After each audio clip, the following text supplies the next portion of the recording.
The seller provided this Batana oil for my consideration.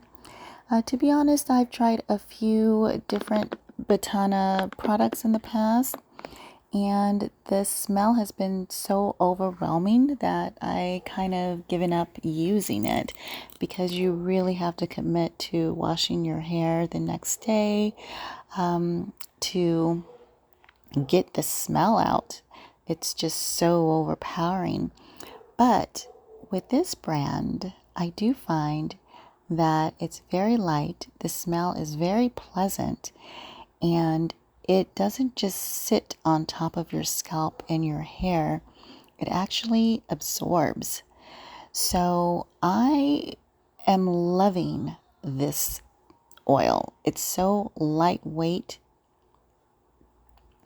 and it's really refreshing to have a Batana oil that I can actually use. Now, tomorrow is my relaxation day, so tonight I'm going to put some in my hair, focusing around my nape areas, and tomorrow when I relax and I blow it out, it's just going to be a beautiful finish.